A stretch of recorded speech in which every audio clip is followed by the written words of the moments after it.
যখন ভার্সিটির ফার্স্ট ইয়ারে পড়ি তখন থেকে সাইকুর্সের পান্থপথ এবং মৌচাক ব্রাঞ্চের আমি সব থেকে জনপ্রিয় টিচারদের একজন।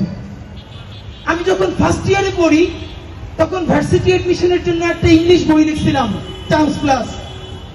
5 বছরে রেকর্ড পরিমাণ বিক্রি হয়েছে বইটা।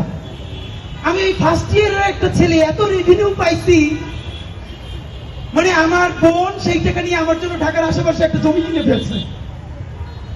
এই কথাটা এই জন্য বললাম, এই গণ অভ্যুত্থানের পরে আমার ইনকাম কমে গেছে। আমি একদিন ক্লাস নিলে ইনশাল্লাহ 10,000 টাকার চেয়ে বেশি পাইতাম 5টা ক্লাসে। আমি আইএলটিএস এর যে প্রাইভেট ব্যাচ পড়াইতাম, স্পেশাল ব্যাচ শুধু রিডিং এর, সেখান থেকে অনেক বেশি ইনকাম হইতো। আমি গত 10 বছরে বাংলাদেশের অনেক কর্পোরেট প্রতিষ্ঠানে ইংলিশ ল্যাঙ্গুয়েজ ট্রেনিং করাই, ফনেটিক্স অ্যান্ড প্রেজেন্টেশনের ওয়ার্কশপ করাই। বাংলাদেশে এবং বিদেশে হাজার হাজার শিক্ষার্থী আছে আমার, যাদেরকে গত 10 বছর ধরে আমি ট্রেন আপ করাইছি। এই কথাটা এই জন্য বললাম, পয়সা দিয়ে কেনার ক্যাপাসিটি আমার এই জন্য কারণ নাই। আল্লাহর অসীম রহমতে আমার পরিবারকে আল্লাহ ছোট লোক বানান না এবং গরিব বানান না। আমি গরিবটাকে বৈষম্যমূলক অর্থে বলছি না। আল্লাহ রাসূল নিজে পর্যন্ত চরম দারিদ্র থেকে মুক্তি চেয়েছেন। চরম দারিদ্র্যের কারণে মানুষ দুর্নীতি করে।